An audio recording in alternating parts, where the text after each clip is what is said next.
Arsenal are still in all 4 competitions, but we really need something to reignite our attack for this season. It might be a new signing in the January transfer window, and on top of all of that, we're still, as we have done all year, sweating over the fitness of a couple of key players who we hope are going to be sharp and fit very, very soon.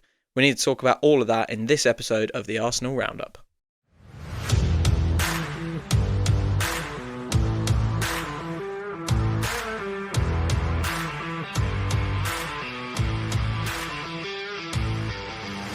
Hello and welcome back to another episode of Arsenal Unfiltered. This is the Arsenal Roundup, episode 2, my kind of semi-weekly news show where we talk about everything that's going on with Arsenal. We cover press conferences, competition reviews, and hopefully some really nice, juicy transfer rumours. So that's what we're going to go through today. We're going to talk about the post-match press conference after the Everton game.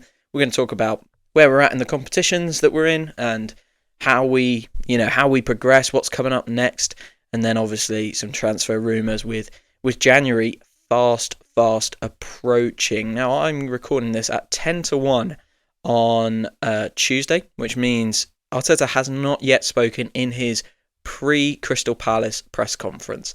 That is happening at 1:30, but frankly, this is the only time I could podcast today, so would have liked to have got his pre-match quotes on board, but can't do that today, unfortunately. So we're going to be talking post-match and hope that Mikel Arteta does a repeat of what he usually does, which is give away absolutely nothing in his pre-match press conferences.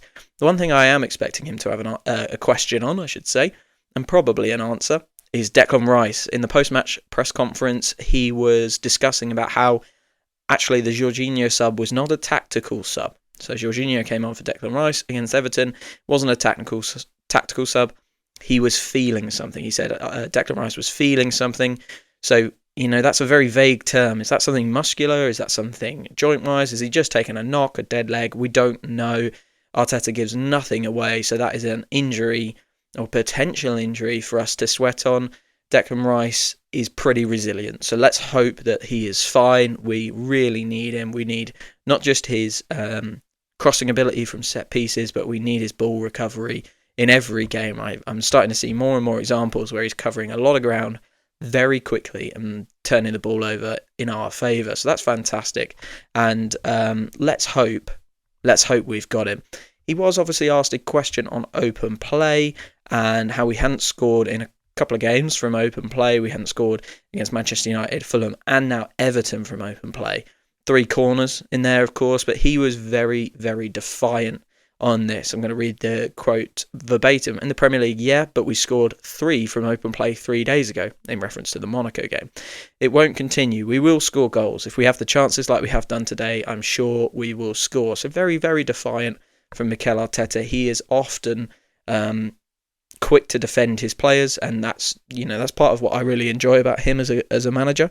And I'm pleased to see him come out and defend what he and the team are doing, because actually they are doing a lot well, and we haven't got the finishing right now. We are underperforming our XG. A number of players are really underperforming their XG, especially in the kind of midfielders and forwards area. So he is confident that will turn around and go in our favour. There's 2 arguments for that. Is it just natural variance that some players are just having bad seasons, or is it actually a lack of ability? We'll see in the fullness of time. And of course, he was also asked about our new young superstar, Miles Lewis-Skelly. So we've had a lot of chat about Ethan Nwaneri earlier in the year, especially when Martin Odegaard was out. But now we're seeing a lot more of Miles Lewis-Skelly than we are seeing of Ethan. And, he was asked about Miles Lewis-Skelly's development, and he said, as a quote, give him chances. If he keeps grabbing them like the way he has done today again, because I think he was really good, he will continue to have chances because he deserves them. So it's positive signs for Miles Lewis-Skelly there. Arteta has really enjoyed his performance clearly in the Monaco game, because he got another start in the Premier League against Everton. A part of it is opportunity. Calafiori's out, of course, we know that. Ben White's out, so we can't really move Timber over there. But Miles Lewis-Skelly, he is a young man, 18 years of age. He's not going to necessarily demand a starting place, but he might get opportunities this year, and that's what he's got at the moment. And because of that, he has to take advantage. And I'm really pleased seeing him putting in good performances. He's obviously fresh as well, which is great. So if he can come in and play to a good level and not make us feel like we're missing Calafiori, well, he's got legs because he hasn't played that much this year. So I would expect to see Miles Lewis-Kelly at least keep his place for the Crystal Palace Carabao Cup game. Not sure if that will carry on into the Premier League match as well. He may want to rotate there. He may want to put Timber over there, play Partey at right back. We might have some positive news about Calafiori, who is the other player, along with Declan Rice, that we're kind of sweating on the fitness of. So let's hope we do get some positive news. But for me, all of a sudden, left back isn't so much of an issue because Miles Lewis-Kelly has stepped in really, really well there. So that was kind of a couple of the quotes from Arteta post the Everton game. Like I say, we will hear more from him very, very shortly, and I'll put some of those updates on Blue Sky. Hopefully positive updates about Calafiori and Declan Rice. Onto the competitions that we're in. We are obviously now third, and we missed an opportunity to catch up on Liverpool. They are 6 points ahead of us with a game in hand. Their draw 2-2 against Fulham. Look, we just drew against Fulham, so it's a result that can happen to good teams, but it is still an opportunity missed for us. That's what all Arsenal fans will feel, and I'm sure that's how Arteta feels.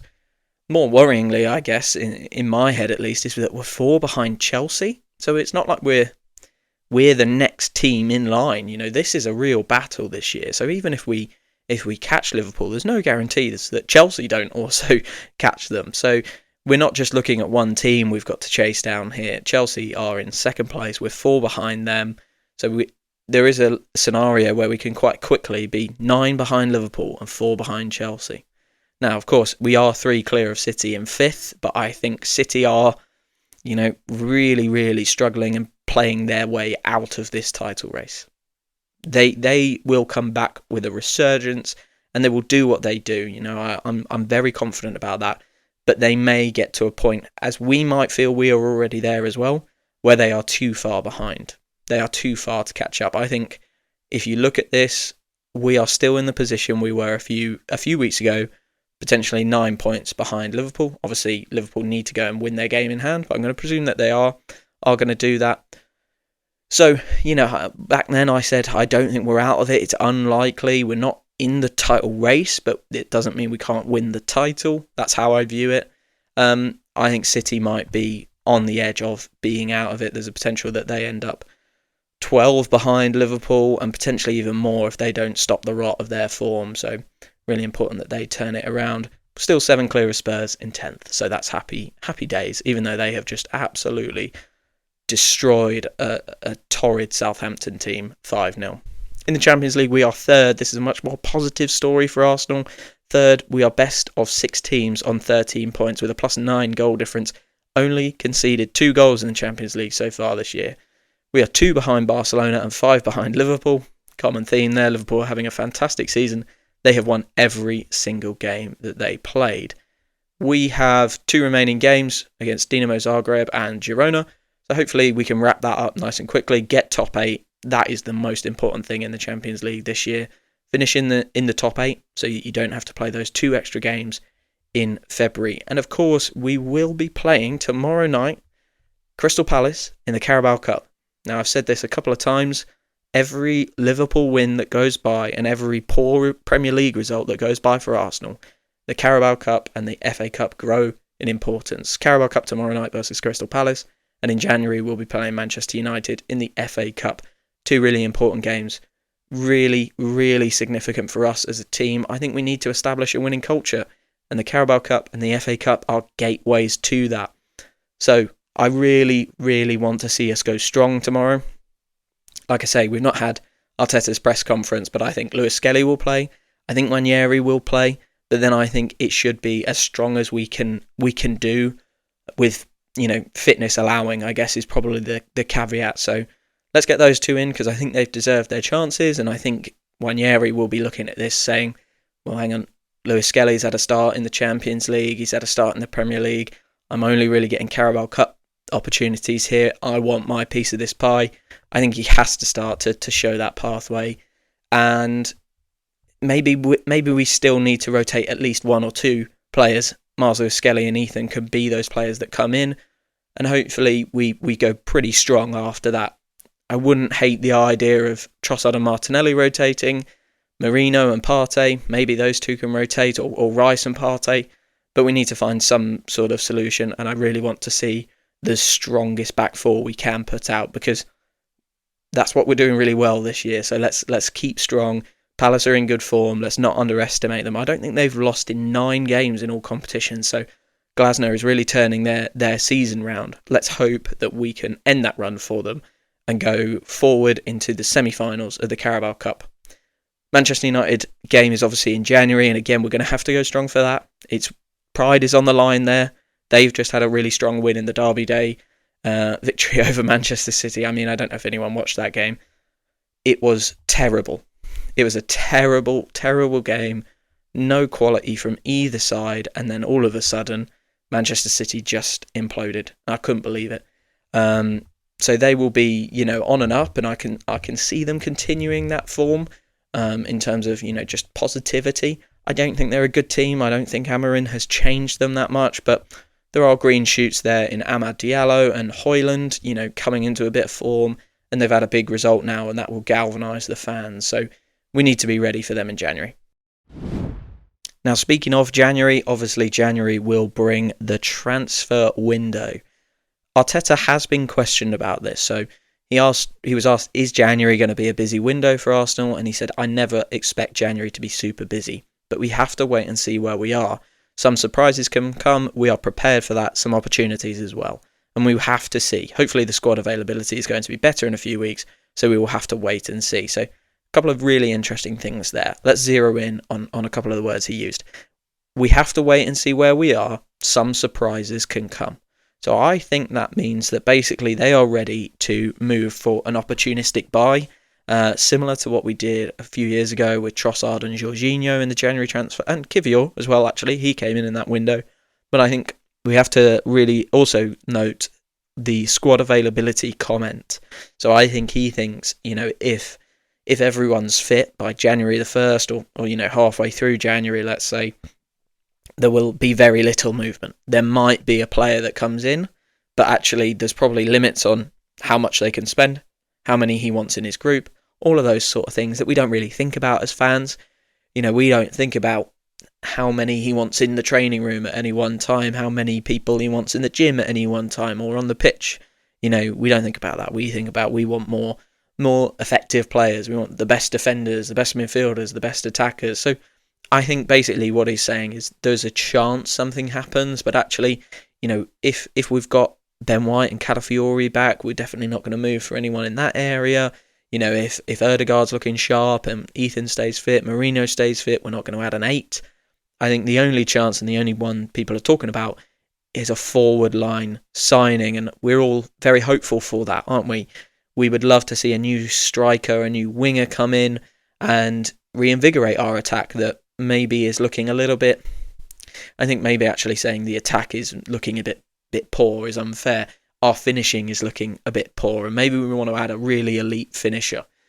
It's very unlikely that big transfers are going to happen in the January window. We don't really see that anymore. The one I can always think of is Luis Suarez. He was 40 million in back in the day where 40 million was a lot of money. Feels like chump change now. You're not getting a really star player for that amount. But Liverpool brought him in for that amount of money, or just under actually. Might have been 35, I think. 40 was what we bid for him. Yeah, that's right. He came in for around 35. So relatively cheap from Ajax to Liverpool, and was obviously a superstar. He's the one I always think about. In terms of us, we got Arshavin in a January/February transfer window. I think Adebayor was another one, but it doesn't happen so much anymore now that the market is so inflated with money and the kind of costs of really good players.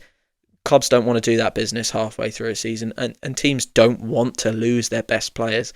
The names we're linked with, Isak, Nico Williams, Sesko, clubs don't want to sell that level of player in January. Imagine Newcastle going, yeah, we're going to sell Isak in January. It would derail their season, especially the form he's on.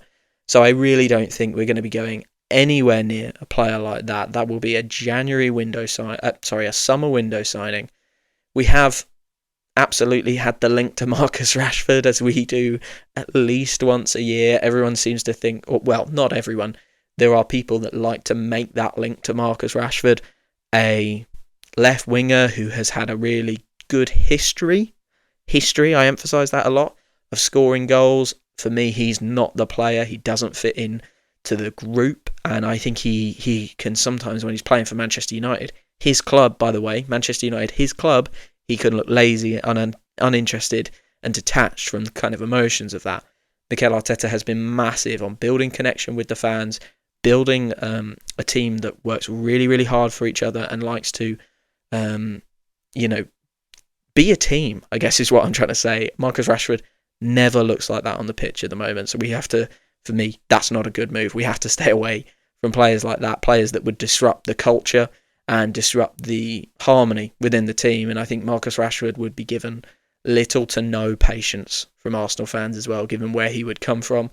Kai Havertz, we were very close. That could have gone the other way, but luckily the team got him in a good place. The fans supported him with the song, and he got through that. But I think, as much as I really rate Kai Havertz, that was a bit of a seesaw moment, could have gone either way, and I wouldn't want to take a risk like that again with someone like Marcus Rashford. What I would love to see us do is, save the big signing for the summer, but recognise that we probably don't just need the big signing. We probably don't just need an Isak or a Sesko or a Nico Williams. We need a kind of another player off the bench. And, if let's say we signed Isak and Martinelli maybe was the guy that dropped out, or Nico Williams and Martinelli drops out and he's on the bench, we need another player. So we can't just have Martinelli as our option on the bench. Trossard's ageing out. Jesus really not looking serviceable at the moment. So can we mimic the Trossard signing that we made 2 Januaries ago by looking for a top player at a mid-table Prem team who is kind of really filling the gap that we need? And for me, that is finishing. So I've gone through on FBref and found a couple of players who I think could do that for us. The obvious one who is playing fantastically well is Matheus Cunha at Wolves. He's outperforming his XG by 4.2. And, I've seen him play centrally, but I've got a feeling he could probably play a little bit out wide. Other players who are central but might be able to do something for us, Jean Duran, João Pedro. I'd be really fascinated to see how Duran from Aston Villa or Pedro from Brighton could do. They are both outperforming their XG as well. And João Pedro's probably looking and going, well, I've been at Brighton a long time. Well, not a long time, but a decent amount of time now.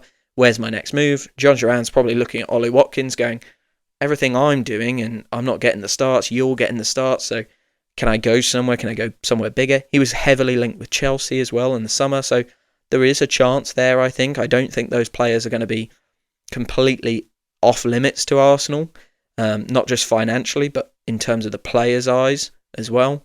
And then there's Brian Mbeumo, who I think is brilliant. He's outscored his XG by 5.2. That's incredible, really incredible.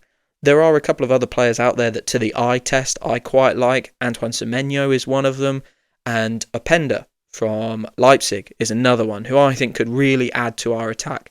And I'm looking at players who can either play centrally and take the burden off Kai Havertz, or replace Jesus, or even push Jesus into kind of the left winger column of the squad list.